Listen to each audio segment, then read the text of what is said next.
Podemos indistintamente los dos nombres: ancilostomiasis o uncinariasis. Ancilostomiasis porque es el grupo de ancilostomas, ¿no? Y uncinariasis porque se ha usado siempre este tema para dos parasitosis así, que son bien.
Entonces, la ancilostomiasis, o también llamada uncinariasis, es una geoemitiasis, igual que los dos parásitos que hemos estudiado anteriormente. Geoemitiasis del intestino delgado y caracterizados por anemia.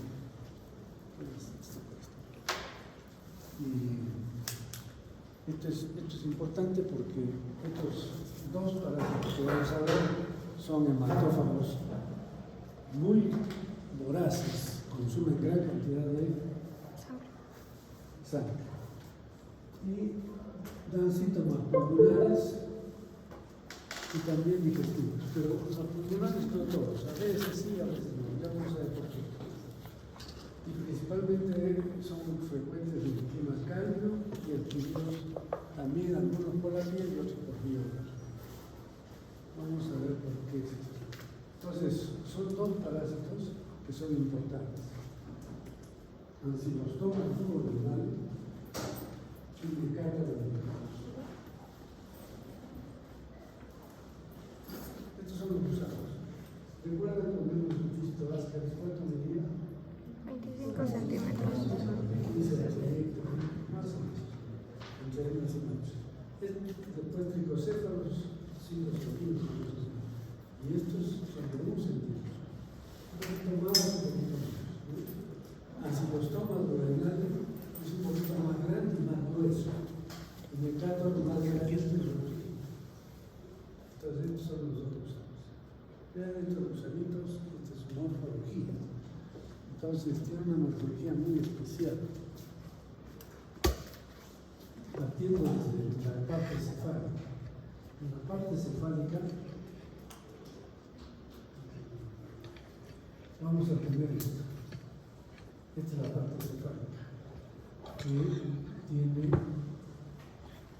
una cápsula bucal, que tiene, ¿qué cosas serán esos? Dientes. Tiene dientes para morder la mucosa. Este es ancilostoma duodenal. Y Decathlon americanus es este. Decathlon americanus. Que en lugar, también tiene cápsula bucal, pero en lugar de tener dientes, tiene dos placas cortantes. Pero al final, ambos tienen elementos para cortar la mucosa. Y en el extremo posterior, vean, este es ancilostoma duodenal. El macho tiene una bolsa copulatriz que es muy abierta, como una campana. Pero en el caso de Decathlon americanus, no. En el caso de Decathlon americanus es más bien más o menos redondeado. Es como un puño cerrado, ¿no? Entonces, esa es la diferencia de macho. En hembras, la diferencia está en que ambas terminan en punta, pero esta suele tener una espina caudal, ¿sí? Con una pestaña pequeñita, y la otra, Decathlon americanus, termina simplemente en punta. ¿Ya? Entonces, estas son las características. Como ven acá, Esta es la boca con la cápsula bucal, el esófago. Otra cosa, otro elemento importante de esto es el esófago que está acá. Digamos que esta es la cápsula bucal, y viene hasta la cápsula bucal, acá están los dientes, pero tiene un esófago muy desarrollado, un esófago muscular. ¿Y por qué es importante el esófago muscular? Porque va a succionar sangre. Entonces tiene tres elementos importantes para alimentarse. Primero, los dientes o placas que cortan, que muerden. En segundo lugar, el esófago que succiona sangre. Y además ese esófago produce enzimas que son anticoagulantes, ¿no? Los chilenos han querido trabajar estos anticoagulantes para producir medicamentos, porque es muy potente el anticoagulante. Entonces son tres elementos importantes para poder eliminar o sustraer sangre. Ahí tiene un pedacito de papel.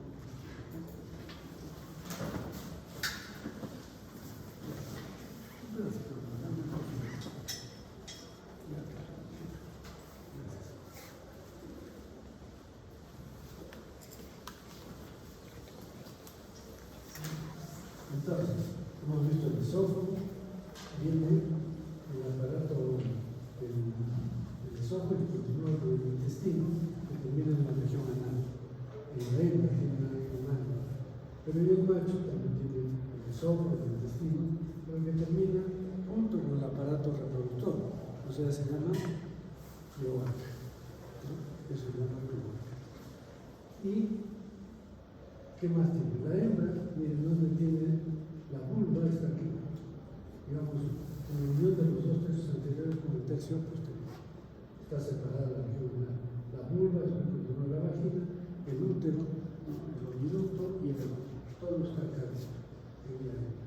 El macho tiene los testículos, continúa con la vesícula seminal, el conducto eyaculador y termina también en la cloaca. Eso es entonces la morfología general. Estos gusanos son blanquecinos y tienen una cutícula muy fina.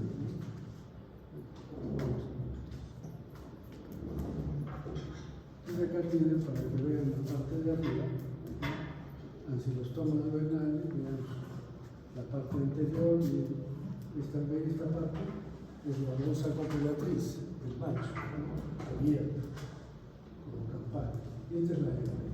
Y este es el Decatur americano más delgadito, que también tiene bolsa copulatriz, pero es redondo. Esta es la cápsula bucal de quién? De ancilostoma duodenal. Y este es de Decatur americano. Y esta es la parte terminal de la hembra y la bolsa copulatriz del macho abierto y el ancilostoma. Aquí es el Decatur, termina en punta, y esta es la bolsa copulatriz que, como vemos, es redonda, en forma de cubo.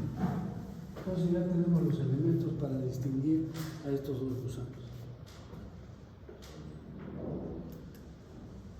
La cápsula bucal, todos los otros elementos.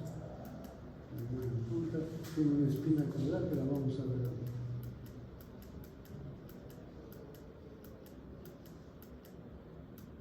Esta no tiene cápsula bucal.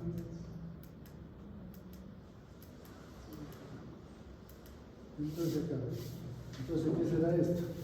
Miren, esta es la parte anterior, se ven los dientes acá, y este es el esófago que les comentaba. Es un esófago muscular importante. Esta es la terminación en punta, pero miren, acá sí se puede ver la espina caudal. A mayor aumento, ustedes ven, no también está, esto es como si fuera una pestaña, esa es la espina caudal. ¿Quién tiene espina caudal? Solamente la hembra de ancilostoma. Decatur no tiene. Entonces son elementos importantes para hacer la diferenciación. Y estos son los huevecillos. Hemos visto los huevos de mucinarias. Bueno, perdón, estos son huevos de mucinarias, es decir, no podemos decir si es de ancilostoma o de Decatur, porque son idénticos. No hay un quiso diferenciar con coloración, pero no, son iguales. Entonces, no podemos diferenciar esos huevos. Entonces, cuando yo encuentro huevos de este tipo en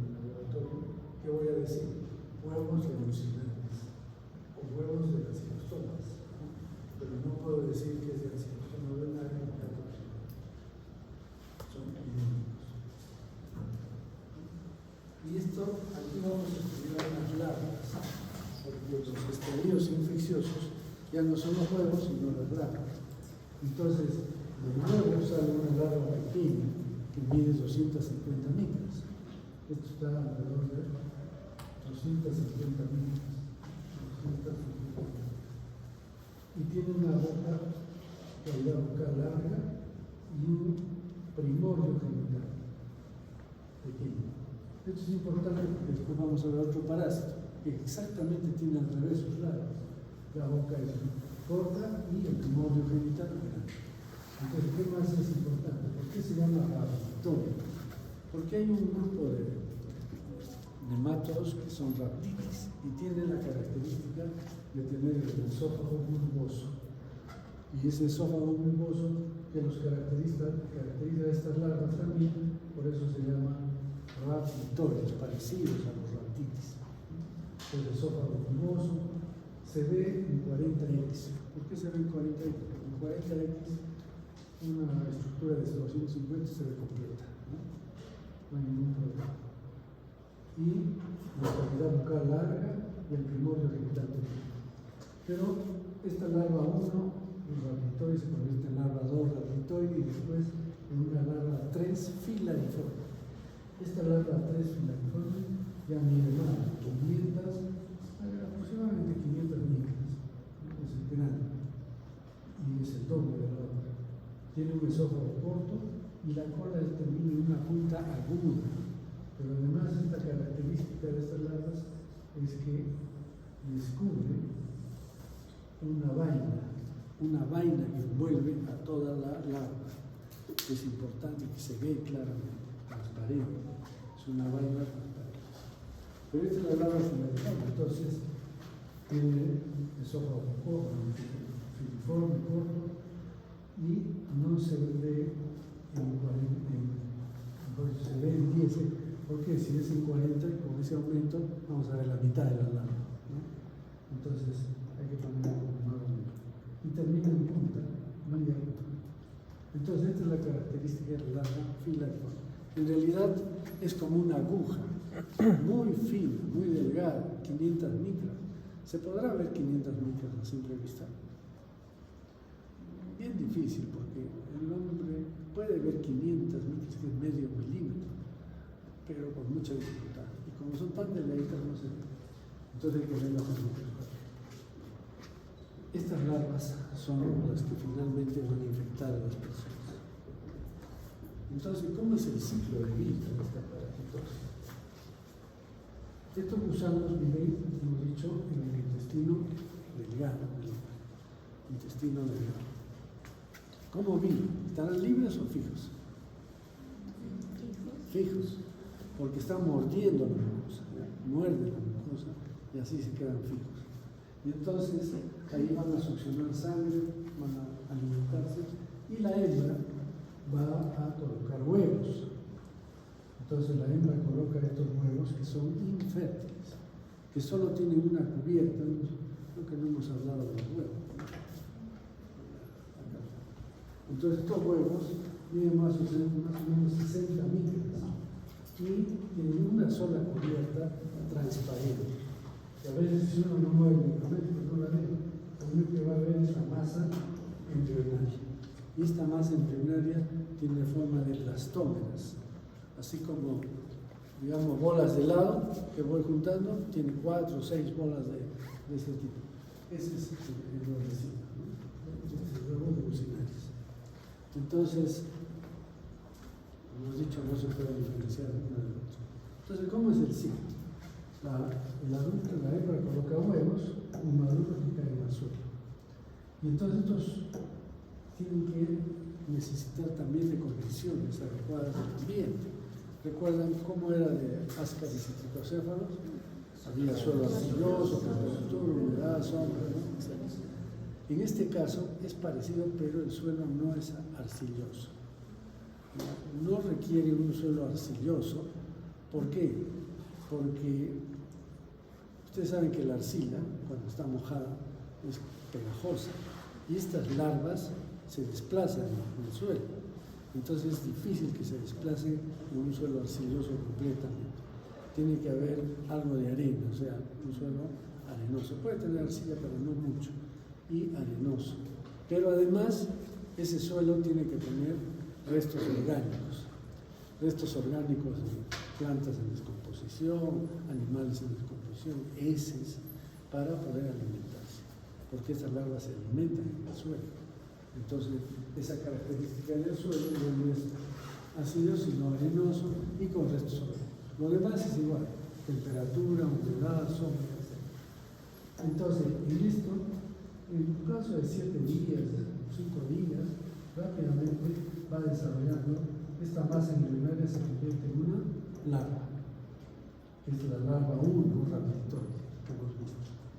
Esta sale del huevo en el medio ambiente, ya no es como Ascaris que tenía que ir hasta el intestino, acá no. Sale del huevo y es la larva 1 rapiditoide, que desarrolla a larva 2. Para eso muda, pierde su cutícula, crece un poco más, se alimenta en el suelo y se convierte en larva 2. Y después la larva 2, ¿qué hace? Nuevamente va a mudar, ¿no es cierto? Muda, se alimenta, crece y se convierte en una larva 3 filariforme. Esta larva 3 filariforme es la infecciosa, es la que va a entrar al hombre. ¿Y cómo ingresa? Como están viendo acá, hay dos posibilidades. Puede ser por la piel o por la vía oral. Antiguamente, todos decían que estos dos gusanos entraban solamente por la piel. Y entonces ese era el concepto. Después se ha demostrado que no, que si los toma, en un buen porcentaje entra por la boca. Es decir, 60, 70, hasta 80% de las larvas entran por la boca. Y solamente una cantidad mínima entra por piel. En el caso del Mercator americano, más bien, generalmente todos, 98% entra por piel, muy pocos por vía oral. Entonces, si entra por piel, vamos a ver que es una vía diferente, ¿no es cierto? ¿Por qué? ¿Por dónde va a entrar? Porque la gente camina descalza, o si un niño se apoya o agarra el suelo, entra también por las manos, por cualquier parte de la piel.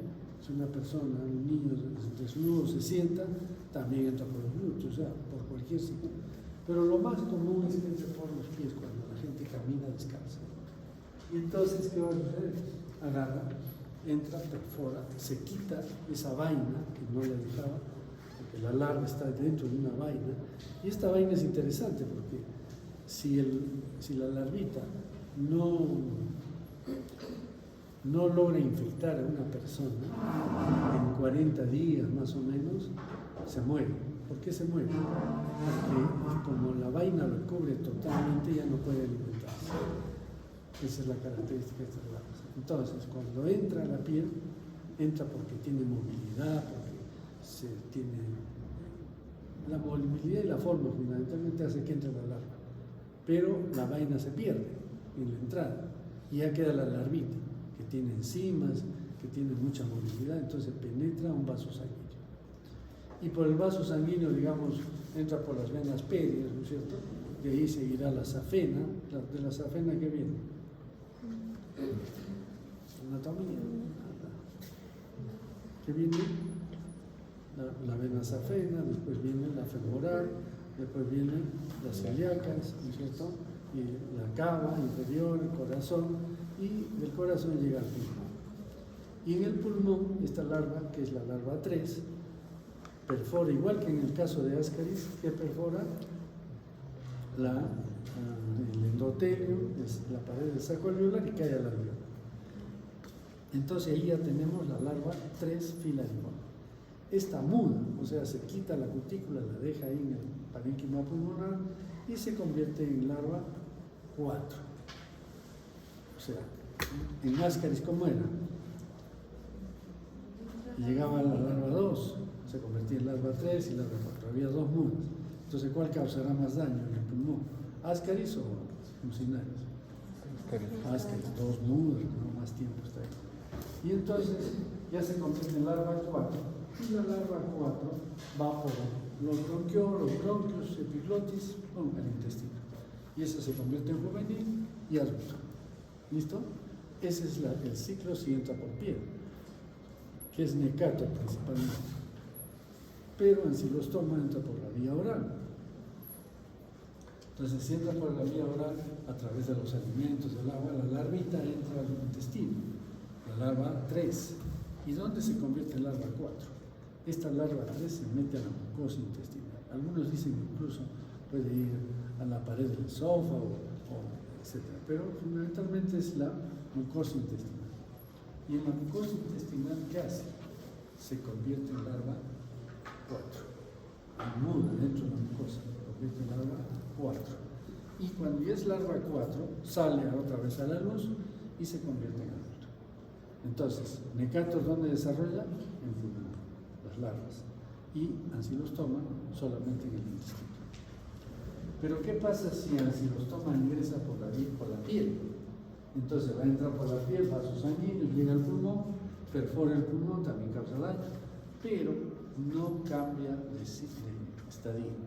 O sea, la larva, que es la larva 3, sigue como larva 3, va hasta la epiglotis, llega al intestino, se mete en la mucosa y ahí se convierte en larva 4.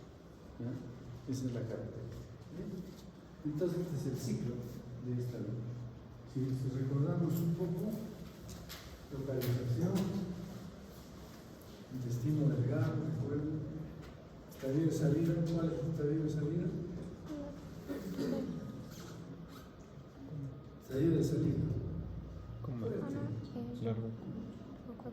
Los huevos inmaduros. Mecanismo de transmisión. ¿Ah? No, mecanismo de transmisión. Ya tienen que ir aprendiendo, porque si no se van a confundir. ¿Cuál es el mecanismo de transmisión? Mecanismo. Muy bien. Desarrollo en el suelo, sí. Estadio infeccioso. Larva 3. Larva 3, filamentosa.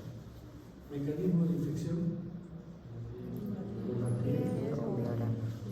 Y hace ciclo de luz, necato 4. Todo lo que va por piel hace ciclo de luz porque pasa por el pulmón.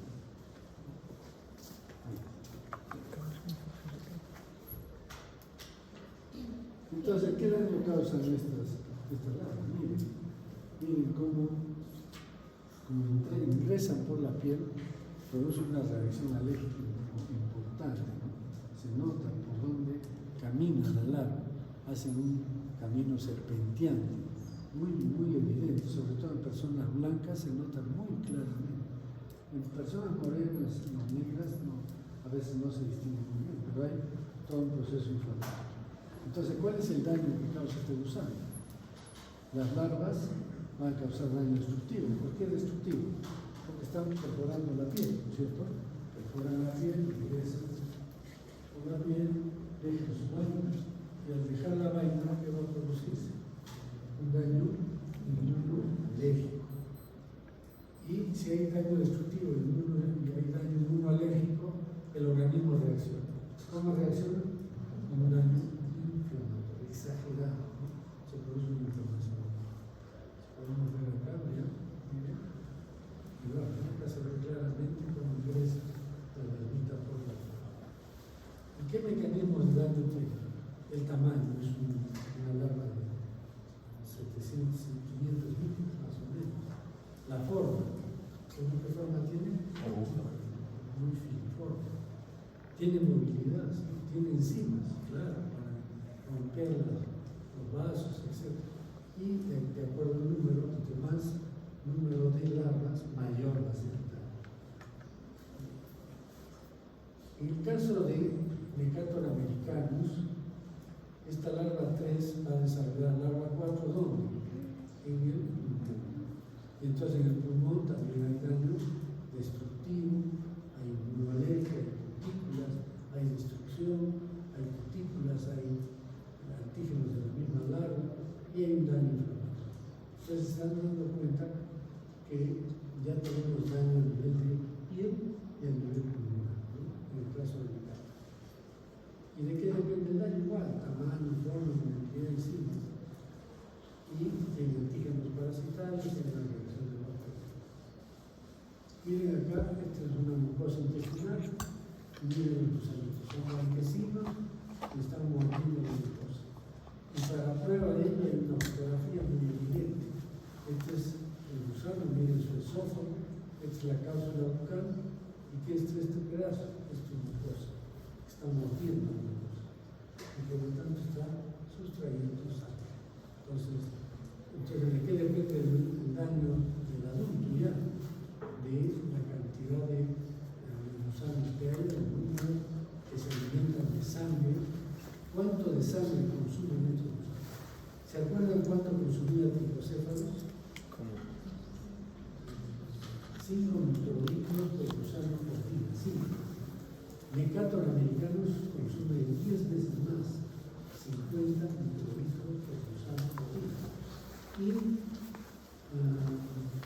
Ancylostomum casi también 10 veces más, 400 microlitros por gusano por día.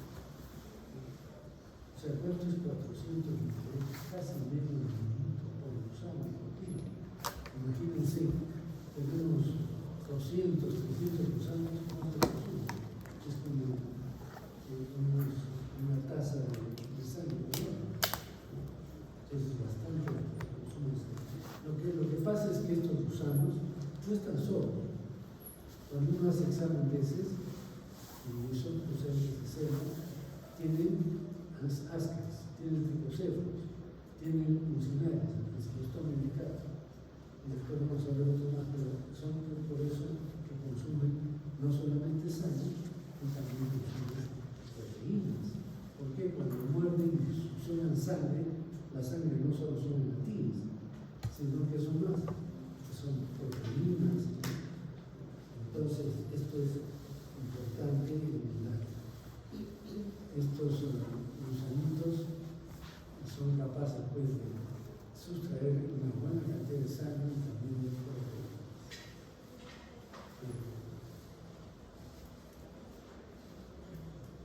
Entonces, estos son los daños del adulto.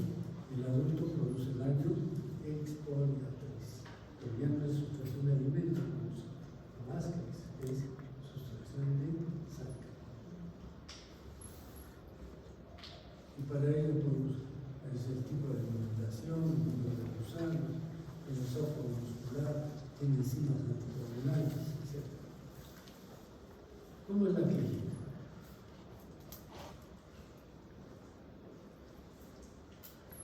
Si van por pulmón, hacen un síndrome pulmonar. Ya lo conocemos, ¿no es cierto? Un mecato americano, tos, expectoración glucóica, fiebre, edema, dolor torácico, cirugía, imágenes de condensación, cambio.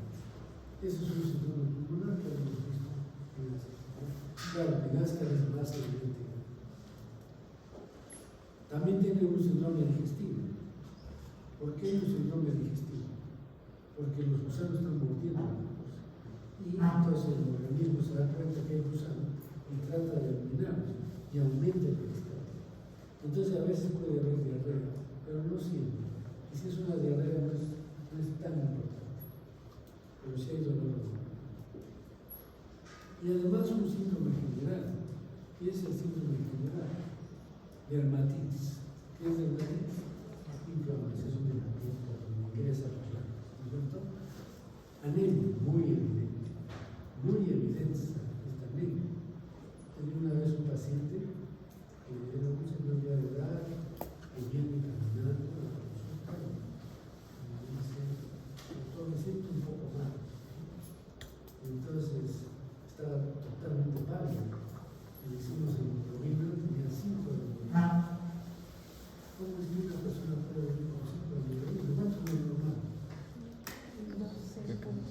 15, 16, es porque tenía un tercio de su sangre. Como que ustedes le saco, son 5 litros, ¿no es cierto?, lo que tienen sangre. En un momento le saco sangre, que se llama todo 2 litros, y me quedo con el texto. Le digo, a ver, correr hasta tu casa, no lo puedes caminar. Pero esta persona sí caminaba. Claro, no puede correr, por ejemplo, pero camina. ¿A qué se debe eso? Es que es una anemia crónica. Se va instalando la anemia lentamente. Entonces el organismo compensa esta anemia. ¿Cómo la compensa?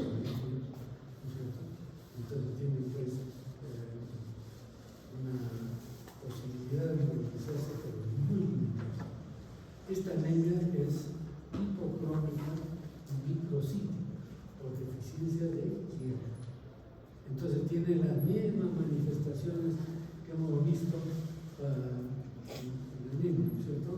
Cuáles son palidez de piel y mucosas, ¿qué más? Hay taquicardia, ¿qué más? Tendencia al sueño, hay los delirios del tambor, que son una enfermedad crónica, etc. Y también hay pica, ¿se acuerdan de la pica o geofagia?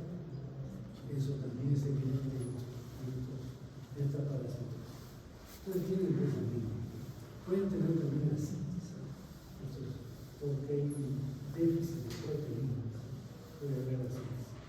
Y es de nutrición, pues, como les he dicho, estos gusanos no están solos, sino hay varios, y además cuando consumen sangre, no solo consumen matías, sino plasma, que tienen todas las proteínas. Esto que hemos mencionado es la sintomatología de todos los que tienen parásitos, en mayor intensidad o menor intensidad, pero sí tienen esta sintomatología. Pero hay algunos que se complican. Entonces, ¿cómo se complica uno de estos pacientes? No todos, con piodermitis. Hemos dicho que en la sintomatología general había dermatitis, o sea, inflamación alérgica, pero en este caso se complica con una piodermitis. ¿Qué significa pio? Viene de piógeno. ¿Y qué es piógeno? Hay bacterias que son piógenos, ¿no es cierto? ¿Qué significa? Que producen pus. ¿Qué bacterias producen pus? Ya he dicho microbiología, ¿no? ¿Qué bacterias producen pus? Estafilococo, estreptococo. Entonces, esto es lo que produce, piodermitis. Entonces, ¿por qué se produce la piodermitis? Porque como hay dermatitis, como ha entrado la larva en un proceso alérgico, la alergia ¿cómo se manifiesta? Con prurito, ¿cierto? Entonces, las personas se rascan y generalmente las uñas están sucias. Entonces al rascarse se hacen heridas y además hay tierra ahí, por eso entra la piel. Entonces se produce una piodermitis. Eso se llama piodermitis. Pero si es una infección por estreptococo beta-hemolítico, puede haber una complicación inmune, que es lo que se llama glomerulonefritis post-estreptococcus, ¿no es cierto? Todas las personas, por eso, cuando ustedes vean infecciones por estreptococo, hay que tratarlas inmediatamente. Hay una infección en la piel por estreptococo, ahorita se llama son lesiones melicéricas, con llora, con miedo, por ejemplo en la cara, en el borde de la nariz. Los niños suelen tener esto en el borde de las orejas, y eso hay que tratar a los niños porque pueden producir una glomerulonefritis post-estreptococcus. Se llama impétigo. Esa enfermedad se llama impétigo seroso, causado por las estreptococcus. Entonces, ¿cómo hacemos el diagnóstico? Sospecha clínica. ¿Qué es sospecha clínica? Fácil. Es un niño desnutrido, anémico, hasta no más. Entonces ya eso nos hace sospechar. La epidemiología. Un niño que viene de César, es pobre, ¿no? Que no tiene recursos de agua, de sal, etc. Que camina descalzo, que juega en el suelo. Ya. Podemos hacer un examen de esputo, sí. ¿Qué vamos a encontrar en el examen de esputo? Podemos encontrar larvas. O eosinófilos también, si es que está haciendo síndrome de Leffler. El hemograma, ¿qué vamos a encontrar? Hay eosinofilia, pero es leve a moderada. Igual que haces, en realidad. Y en el laboratorio hacemos el examen de heces para buscar qué cosa. Estos domicilios. Entonces, ponemos un método cualitativo que es el TELEM por centrifugación, un cuantitativo, el CATOCAS, para ver cuántos nuevos gramos de heces hay. Si Si hay menos de 5.000 huevos por gramo de heces, es leve. Si hay de 5.000 a 50.000, moderada. Si hay más de 50.000, una infección intensa. Entonces la sospecha clínica mide instalaciones, dolor abdominal, diarrea, anemia, pues ya sabemos pues, que puede tener esta clasificación. Y el examen de heces hacemos el 3 en 1 o el examen serial. Y el punto de termo modificado por lo que hacer. Pero además el examen de esputo es interesante, porque podemos encontrar, como hemos dicho, sinónimos. Si le tomamos una radiografía de tórax, puede haber márgenes de condensación cambiantes, si es que está haciendo el ciclo de glucemia y eosinofilia. ¿Cuál es la epidemiología de esta enfermedad? Es principalmente personas de cero, principalmente 20, 40, 50% de las personas tienen para situación. El costo y sierra es menos del 10%, en sierra, Valles Cálidos, menos del 5% en la costa. El costo es 1.6, pero en los otros aumentos un poco más. ¿Qué factores del hombre son importantes? Igual que todos los que venimos. ¿Cuál es el factor más importante? Hábitos de caminar descalzo. Por ejemplo, ¿quiénes sufren esta enfermedad? Los agricultores, los buscadores de oro que trabajan en calzada, caminan por el río, por campo. Entonces, la pobreza, pues, otro factor. Entonces, un tipo de narcotraficante creen que va a ir sin zapatos, se va con botas, bien vestido, con sus armas. ¿Sí? Es cierto, no se puede, eso es el peligro, eso existe. En los buscadores de oro, por ejemplo, así es. Entran a buscar oro y tienen un hermano y le dicen que ahorita río es mío, no puedes hacer acá. Pero el día venido, que además trabajar para mí, no es trabajar. Esto es terrible. Bueno, ¿qué más? Hay ignorancia del problema, que no sabe cómo se altera. Y factores del parásito también, la longevidad. Si los toma 5 años, el gato dominicano vive de 10 a 15 años. Todo un tiempo bastante grande. Y la oviposición 5.000 a 10.000 huevos por usamiento. ¿Qué hacemos para profilaxis? ¿Qué dice? Tú vas a trabajar para tu mundo. ¿Qué es lo que debes hacer para no infectar? ¿Cuál es lo principal? No, ese es control. Si tú no quieres infectar,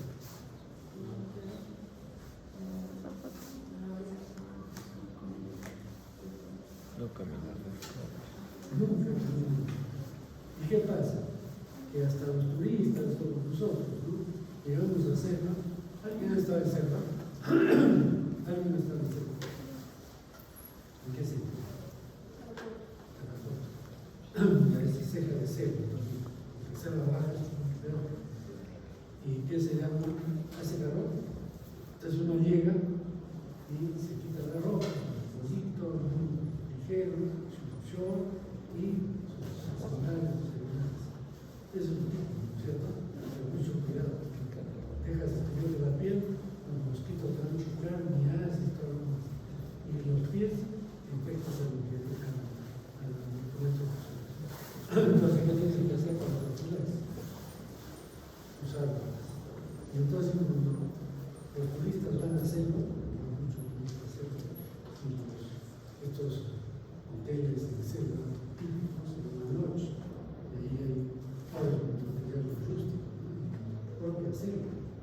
Pero ahí, al entrar, no van a tener de todas las tallas de tapas, porque si van a ir al bosque, nadie puede ir con zapatillas, tienen que ir con botas, porque barro, entonces por encima de las zapatillas dentro del barro y se infectan las personas. Si es ancilostoma, va a entrar por la vía oral. Entonces hay que lavar bien los segmentos. Las larvas no mueren con la energía, entonces tienen que lavarse bien. ¿Qué más? Siempre con agua y lavarse. Eso es lo que tienes que hacer para no infectar. ¿Listo? Pero, si tú vas a trabajar ahí, tienes que controlar. ¿Cómo es el control? Evitar el fecalismo. Las letrinas. Una letrina, ¿qué más? Educación a los niños, ¿qué más? Mejorar la economía, los pobres son ¿y qué es esto? Tratamiento masivo. Acá funciona muy bien, por eso, para esas cosas muy sensibles al tratamiento. Y el tratamiento, como ven, igual que ASCA, es cualquier tipo de antipartículas. Todos funcionan muy bien. Entonces, ascaris, cualquiera. Tricocéfalos, mebendazol, ¿se acuerdan? Es un poco más específico. Y mucilarias, igual, es fácil. Entonces, ahí tenemos el que se llama un silencio. ¿Una pregunta?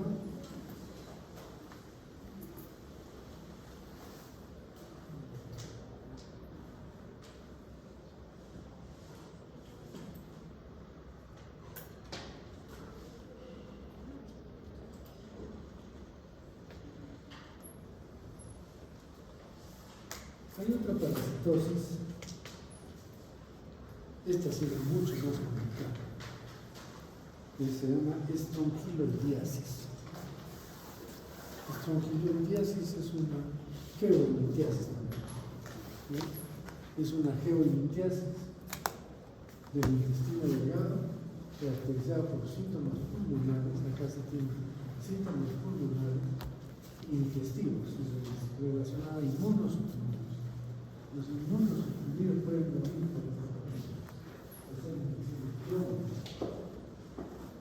y es frecuente en climas cálidos y se adquiere siempre por la noche. Entonces esta siempre entrar por no entra por la vía oral. Vamos a ver cómo es lo que usamos. Este es el gusano. Se llama Strongyloides stercoralis. Y esta es una hembra. Solo la hembra es parásita. El macho no. Solo la hembra entra al hombre. El macho se queda en el suelo. Entonces, ¿cuánto mide? 2 milímetros más o menos. Es pequeñita. 2 milímetros. Es recta. Se puede encontrar huevos aquí en el útero. Tiene una combinación de gas, de boca. Y es una hembra partenogenética. ¿Qué quiere decir partenogenética? Que puede colocar huevos sin ser fecundada por el macho. Huevos fértiles, ¿no? Entonces es una característica importante de esta hembra. Bien. Miramos ahora, acá está la hembra, ¿no? Ustedes ven acá, estas cositas son huevecillos. Están muy bien. Este es el huevecito más pequeño. El chico es un milímetro más pequeño.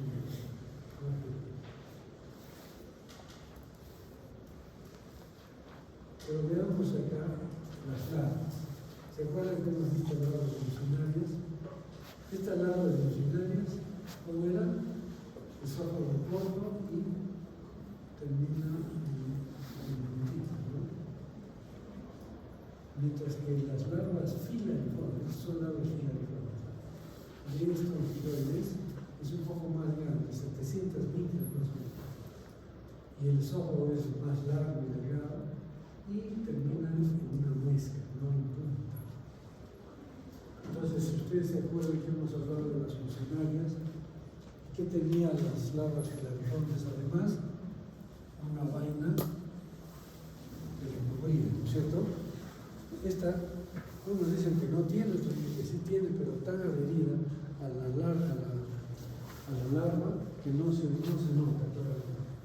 pero termina en una muesca. ¿Qué es una muesca? O sea, después se la larva y así, como si estaría quebrada la punta, muy característico de las larvas filántropes.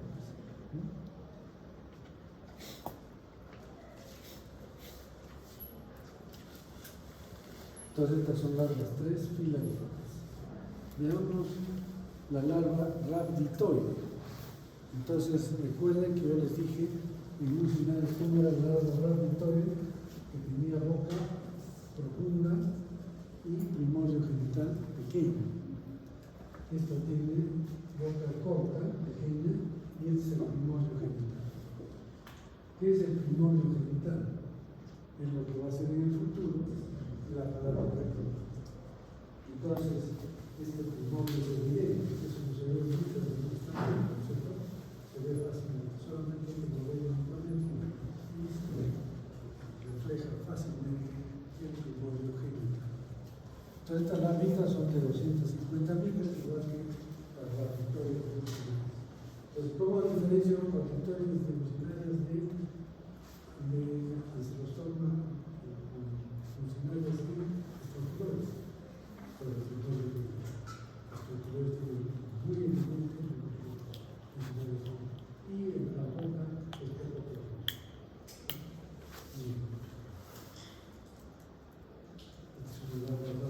y este es el huevecino. ¿En qué se parece al mucilero? Sí, un poquito más grande, nada más. Pero nadie ve huevos. No hay exámenes, solo se ven larvas. Pero les voy a contar una anécdota de un paciente, un caso clínico. Es un niño que llega al hospital de niños. 9 años, desnutrido, con tos, algo de expectoración inflamatoria, diarrea, dolor de la diarrea crónica. Entonces le dicen, ¿dónde viene? Mejor de agua. Pídanle beca, ¿no es cierto? ¿Por qué? Porque tiene salir tuberculosis entero, tanto del pulmón como del intestino, porque está con diarrea crónica. Entonces, desnutrido, viene la joya. ¿Qué trabajan tus padres? Son peores de chaca. Y entonces, su beca en instituto sería negativa. Examen B es negativo. Entonces, el pediatra dice, es que estos niños no expectoran y por lo tanto solo botan saliva y no se ve beca.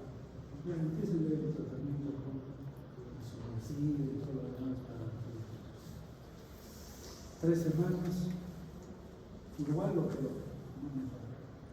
Entonces, para un interno es importante para ustedes, siempre estén atentos, aunque no cuadran, aunque no coinciden, estamos dando tratamientos iguales, no pasa.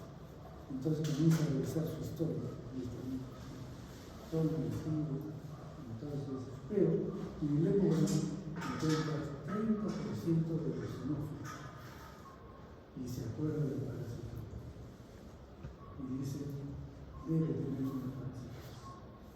Y entonces le dice, vas a colectar cada muestra de heces y aquí es donde nos trae el poder con un trabajo. ¿Y qué encuentro? Encuentro rápidamente gran cantidad de larvas rhabditoides, típicas, ¿no? De repente veo huevos, dije, evolucionarias, puede ser, porque las funciones son parecidas, ¿no es cierto? Y puede tener las dos cosas. Pero veo que eran grandes, y después sigo buscando hembras de servidores y restos de mucosa. Es decir, la mucosa intestinal se estaba deshaciendo de este niño porque las hembras están dentro de la mucosa, no salen tampoco. Entonces, ¿qué se llama? ¿Qué estaba pasando? Se estaba destruyendo su mucosa. Así que inmediatamente le programé, vino ya, le di un tratamiento y el niño se curó todo. Y sobre todo el man Ciruelas, que trabajaron conmigo hace muchos años, desde el inicio casi de la carrera, y ya no trabaja con ustedes en el año, pero ella se fue, es soltero, es investigador de casas, y se fue a La Joya solo, a buscar dónde vivir. Y llegó en una chocita cerca de la charca, y dónde defecaba, en un rincón de la charca.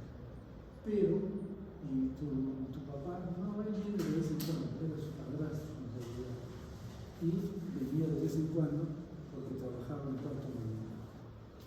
Entonces él estaba para sacar y defecaba en la esquina de la charca, suelo más o menos arenoso, con restos orgánicos, etc. Y el niño también defecaba en sitios, ¿no?, sin zapatos, y es un caso, pero normalmente no se ven huevos, normalmente no se ven adultos, solamente los gatos. Entonces, veamos esto. ¿Cómo es el ciclo? El ciclo, no es este, pero les voy a hacer un esquema sea más fácil. Entonces, digamos que este es el intestino grueso, el intestino delgado entre la luz, y acá tenemos las hembritas, ¿no es cierto? Hembritas están hembras, partes de hembras. ¿Qué pasa con estas hembras? Colocan huevos dentro de la mucosa. Por eso les digo que en el examen de esos no se ven huevos. Estos huevos se eclosionan dentro de la mucosa. ¿Y qué van a salir los huevos? Unas larvitas. ¿Qué son? Larva 1, Rhamphitophis. Estas atraviesan la mucosa, caen en la luz. Larva 1, Rhamphitophis. ¿Está claro? ¿Se entiende? Bien. Ahora, estos van a salir a las 6, ¿no es cierto? Digamos que es esto, y acá viene el intestino grueso. Entonces, ¿qué va a suceder? Esta larva 1 rhamphitoide sale con las heces aquí. Larva 1 rhamphitoide. Esa es la que vemos, con un primordio genital grande, etc. ¿Y qué va a pasar? Se convierte en larva 2 rhamphitoide. Y después, en larva 3 filagroma. Esta larva 3 filagroma, ¿qué hace? Ya es infecciosa, ¿no es cierto? Ingresa por la piel. Y por la piel va a ir por los vasos sanguíneos, normalmente por los pies, entra vasos sanguíneos, llega al hígado, perdón, no va por hígado, va por las ilíacas, a la cava, al corazón y al pulmón. Entonces llega al pulmón. ¿Y qué va a pasar en el pulmón? Llega al vasito, acá está el alveolo. ¿Y qué está llegando acá? Larva 3 filagroma, ¿no es cierto? ¿Qué hace? Una, deja su cutícula y se convierte en la larva 4. Y esta larva 4 asciende por el árbol bronquial, los bronquios, tráquea, epiglotis, y llega al intestino. Y una vez que llega acá al intestino, se convierte la larva 4, se llama larva 4, se convierte en la hembra. Una hembra que se mete en la mucosa intestinal. Y allí va a desarrollar. ¿Claro? Este se llama el ciclo directo de heteroinfección. ¿Por qué es heteroinfección? Se llama heteroinfección porque es una persona que ha defecado y deja ahí unas larvas y es otra la que se infecta. Entonces es heteroinfección. Ahora vamos a ver cómo es esto. Pero hay un ciclo de vida libre, porque tiene que ver mucho, y es un ciclo de vida libre. Entonces esta larva 2 rhamphitoide va a hacer ciclo de vida libre, se convierte en larva 3 rhamphitoide, larva 4 rhamphitoide, y después hembras y machitos gametos de vida libre. Son hembras y machos de vida libre. Entonces, copulan en el suelo y van a producir huevos. Y de estos huevos que salen, larva 1, ratito. Larva 1, y este se convierte en larva 2, puede volver a hacer el ciclo de vida libre o el ciclo de heterogeneidad. ¿Sí? ¿Se entiende? Pero, ¿de qué depende que haga ciclo de vida libre o haga ciclo de infección?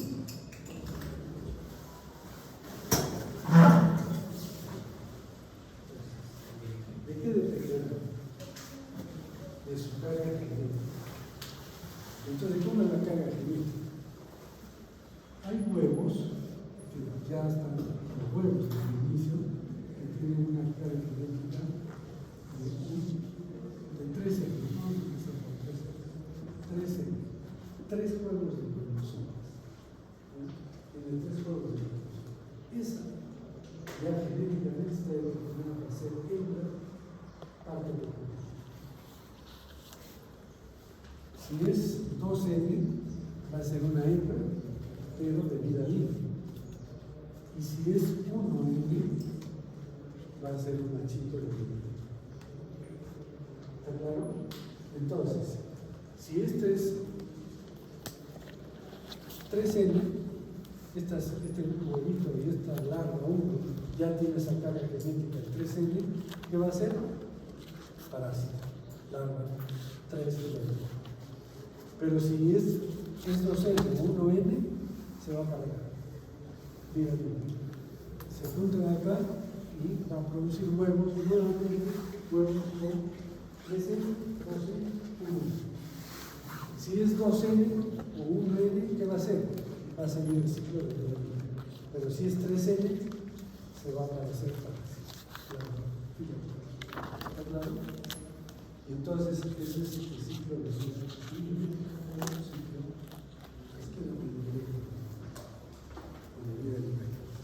Pero otras veces, esta larva 1 radiatoide puede hacer autoinfección. ¿Cómo es la autoinfección?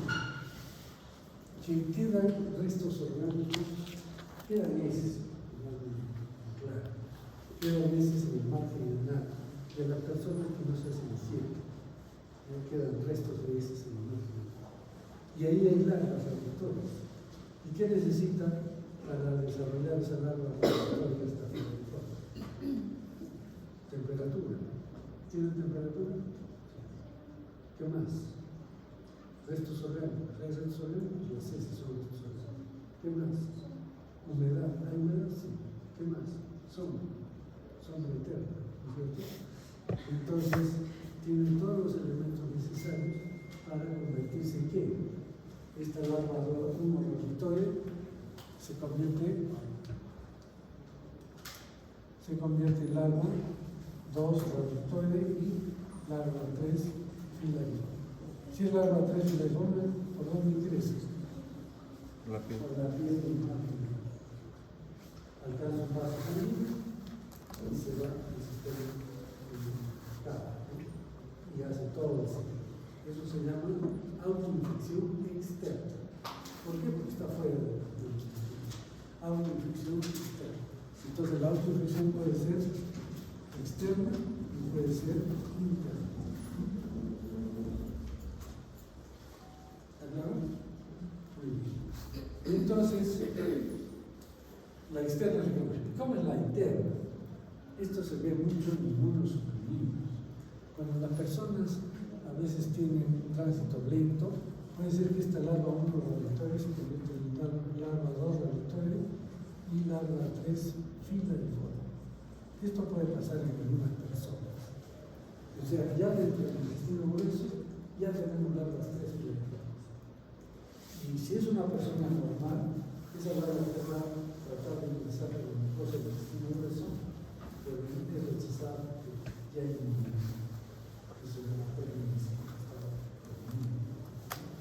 entonces, ¿saben lo que es polinización, cierto?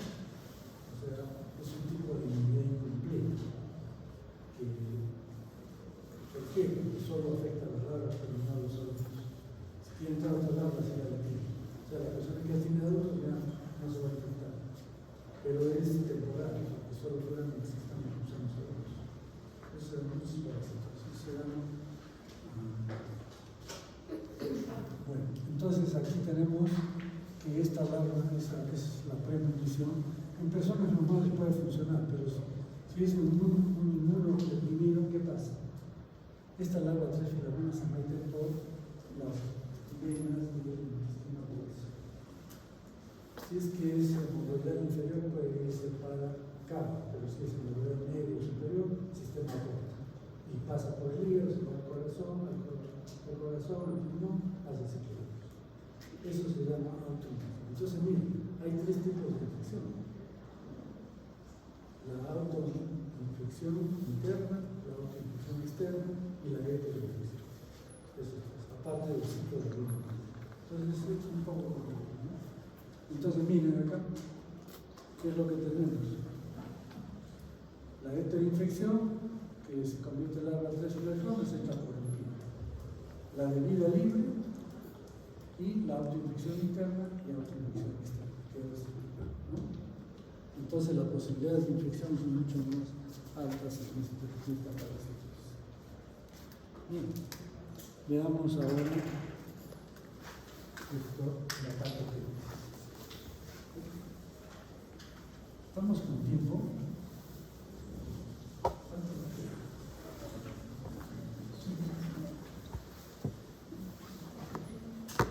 ¿Queda tiempo? 3 minutos. Todavía nos queda. Bien, entonces vamos a terminar.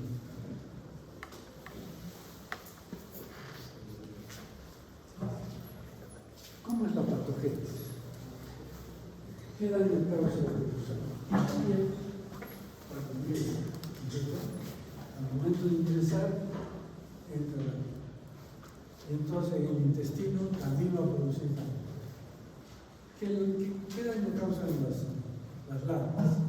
Daño destructivo, daño inmunológico, tanto en la piel como en el intestino, las larvas. ¿Por qué las larvas? Porque cuando la hembra coloca huevos, está dentro de la mucosa, y de ahí salen larvas, esas larvas salen a la luz, se perforan toda la mucosa, para salir a la luz. Por eso causan un daño del intestino. Y los adultos, ¿qué hacen? Las hembras. Recuerden que solo es parásita la hembra. Causa daño destructivo, inmunológico y inflamatorio, porque está dentro de la mucosa. Es un cuerpo extraño dentro de la mucosa. Y los huevos también se quedan dentro de la mucosa, también son cuerpos extraños. Entonces, el daño inflamatorio del duodeno, principalmente, porque eso está, es muy severo. Se produce un daño inflamatorio severo por la presencia de hembras, de larvas, de huevos que se quedan ahí. Entonces hay una duodenitis severa. Y en el pulmón, ¿qué es lo que vamos a ver? El pasaje de L3 al L4. Y entonces vamos a tener daño destructivo y un alérgico inflamatorio. ¿Cuál es el mecanismo de daño para el primer daño? Tamaño, forma, movilidad, enzimas, número. Todo esto hace que las larvas causen daño. Las hembras, el número, claro, que más hembras hay, mayor daño. La movilidad de la hembra dentro de la mucosa, antígenos, y son cuerpos extraños. El huevo es un cuerpo extraño, y las larvas en el pulmón hay un tamaño, forma, movilidad, enzimas y antígenos parasitarios, y una reacción de los hospederos para producir un daño inflamatorio. ¿Cómo es la clínica?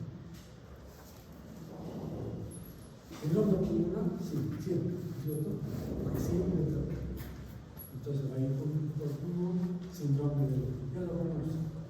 Tos, expectoración motora, fiebre, física, este oscilotina es intensa. Entonces ya hemos visto 2 parásitos con este que causan eosinofilia alta, más de 30, más de 20%.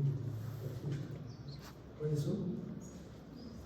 Toxocara y estrofilias. Mucinario, fosfero reducido,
dolor abdominal, diarrea y síndrome de mal absorción.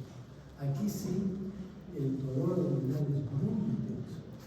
Hay diarrea frecuente y síndrome de mal absorción. Entonces acá tenemos otro síndrome, que es el síndrome de mal absorción. ¿Qué significa un síndrome de mala absorción? Entonces la persona tiene diarrea. ¿Qué más? Una diarrea, dolor abdominal, diarrea, con restos de alimentos. Eso se llama dientería.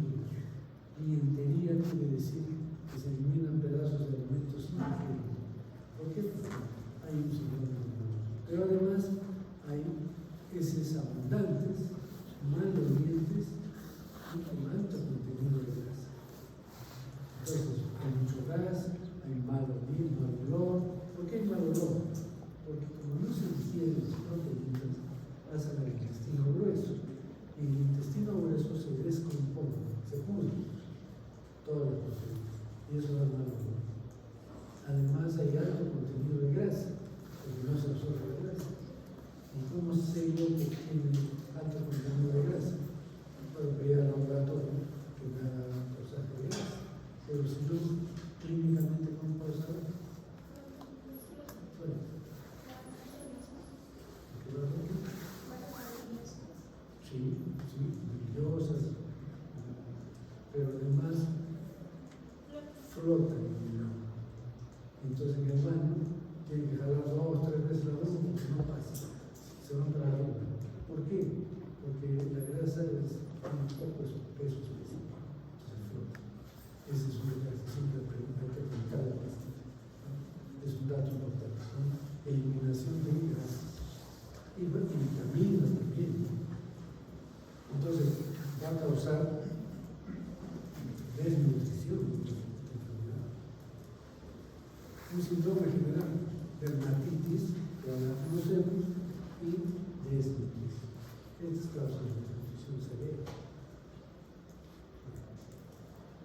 ¿Hay complicaciones? Sí, hay complicaciones. Pielonefritis, como hemos visto.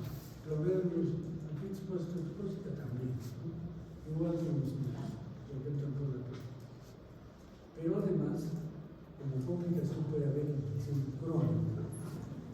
¿Qué quiere decir? Que el paciente crónicamente tiene dolor. Eso es cierto. Tenía un paciente que a sus 50 años que tenía diabetes, dolor abdominal y diabetes, pero no tan intensa, pero tenía diabetes. Se paseó por todos los consultorios de gastroenterología y ninguno le solucionó el problema. Y un día me buscó y le hago un examen, porque hay que hacer un examen especial. El estronquiloides no se encuentra así fácil. Cuando es una infección intensa, sí, pero si no, no sale negativo el examen. ¿Se acuerdan del niño? El niño tenía un examen negativo en 15 en el hospital. Entonces le hicimos y le encontramos larvas de estronquiloides estercoides. Entonces le digo, ¿pero tú eres de dónde es? No, me dice, yo vivo acá en el equipo. Nunca estoy bien. Hace mucho tiempo, más de 30 años. Viví en trabajar en serio. Y desde esa época estaba con la parasitosis. Pero el gusano no vive tanto tiempo. Entonces, ¿cuál es el problema? La autoinfección. Este era medio violento, ¿no? Entonces tenía algo de inmunosupresión y hacía autoinfección. Las larvas se le daban vueltas y por eso seguía infectado otro. Le dimos tratamiento y así de simple. Otra complicación es la hiperinfección. ¿Qué cosa es hiperinfección? Que las larvas comienzan a secretar toxina. Las larvas afectadas cuando hace autoinfección deben de irse a los vasos y se tumor, ¿no es cierto? Acá no. Estas larvas se van al hígado, se van al riñón, se van al vaso, a cualquier tejido, al peritoneo, y entonces hacen una hiperinfección. Todas las larvas, estas larvas frecuentes del sistema nervioso, que pueden causar enfermedad. Hay personas que han muerto por hiperinfección. ¿En quiénes se ve esto? Enfermedades inmunosupresoras. cuáles son LH, HTLV, por uso de corticoides, enfermedades bebés, uso de drogas para el cáncer, etcétera, etcétera. Todas las que producen inmunosupresión pueden permitir que se produzca la hiperinfección. Y el diagnóstico, ¿cómo lo hacemos? Sospecha clínica, diarrea permanente, importante, la epidemiología, son las de cero. ¿Qué más? Exámenes, ¿qué vamos a encontrar? Larvas, eosinófilos, rayos X, imágenes de ionicización cambiantes, hemograma, eosinofila alta. Laboratorio, tenemos que hacer el método de Berg para el esputo y también para las heces. Berg. ¿Les han explicado en la práctica el Berg? ¿Vengo a modificar un poco? ¿Sí o no?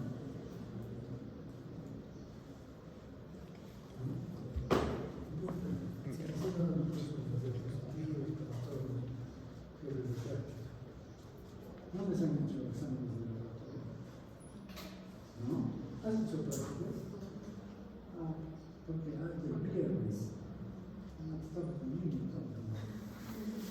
No hemos hecho conmigo, que se han dado vacaciones. Pero los demás se saben, ¿cierto? El método de verlo modificado un poco. Que es que esto lo ideó el doctor Hugo Lumbreras. El verbo modificar el copa es una copita de esas de vino chiquitas y le ponen una vejiga y encima una gasa y abajo se pone suelo oficial, se mete a la estufa y se seca y como las lapitas tienen movilidad no se va a quedar lo que está seco, se tiran a la piscina, al fondo de la piscina. De ahí se recoge con una pipeta, se pone una laminilla y se le todas las larvas que están por ahí. Entonces el método de Berg es específico para esto. Si ustedes hacen un examen una vez, saben que hay muchos si no, entonces hay que hacer cierto tratamiento para no se sospecha de estronquilosis, el método de Berg, tanto para el esputo, también hay larvas, o para las heces. El entero 3, casi ambos se usan. El entero 3 es una prueba para evitar el examen de ese, porque es más sencillo. Entonces, ¿qué hace? En una cápsula, ¿conocen las cápsulas de gelatina de medicamentos? Es una tapita, si ustedes se paran, se sale el medicamento. Entonces, hay unas cápsulitas que les ponen un hilo de algodón dentro, bastante hilo. Hay un extremo de ellos, entonces, esa cápsulita se da a un paciente, sobre todo niños a veces, pero también adultos, se les da y que con un poquito de agua en ayunas. Entonces se va a la cápsulita y en 3 horas está en el molde. Y el estómago no se deshace, porque solo se deshace en cada exceso. Si llega al intestino, se deshace la cápsula. Y todo el hilo se impregna de qué habla en ayunas en el intestino delgado. ¿Qué hay en ayunas? Fisiología, más allá de fisiología. ¿Verdad? Bilis. B, está ahí en todo el duodeno. Entonces se impregna el bilis del hilo del duodeno y uno a las 3 horas jala la parte. O sea, se lo hizo quemar la cápsula, pero el extremo se queda en la mano, se pega con esto para que el paciente haga su vida normal. Y entonces a las 3 horas se jala el hilo y se exprime en una lámina. Y ahí va a haber larvas. Mucho más sencillo el examen de eso. Pero, como les digo, cada vez se hace menos esto. ¿Por qué? Porque antes se hacía porque endoscopía se hacía con un endoscopio rígido, como un tubo, se decía, terrible. Ahora vayan a los consultorios de los gastroenterólogos, diarios hacen 10 endoscopías, ¿no? O más. Ya casi todos, cualquier problema externo ya hace endoscopía. Los científicos lo desarrollaron los japoneses. ¿Y por qué desarrollaron los japoneses? Porque la mayoría de japoneses murió por cáncer. Y entonces le hacían una radiografía, tienes un cáncer, ya se murió. Entonces con la endoscopía hacían un diagnóstico. Y esas endoscopías ahora pues son facilísimas. Y ya entonces esto de la cuerda encapsulada cada vez es menos, ya casi no se utiliza. Entonces en la endoscopía duodenal sacan el contenido duodenal, hacen biopsias, pueden encontrar huevos, claro, o hembras, porque hacen biopsia de la inflamación que hay en el intestino delgado, ¿no? En el duodeno. Bueno, entonces eso es el entero.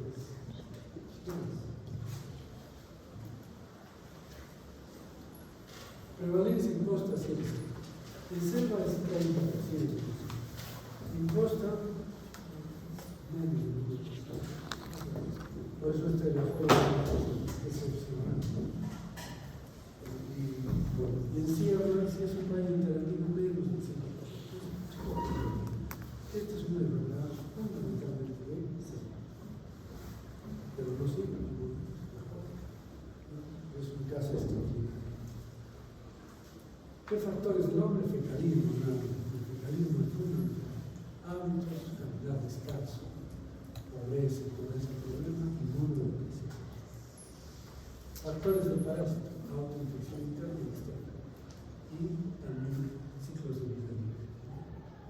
Profilaxis, ¿qué hacemos?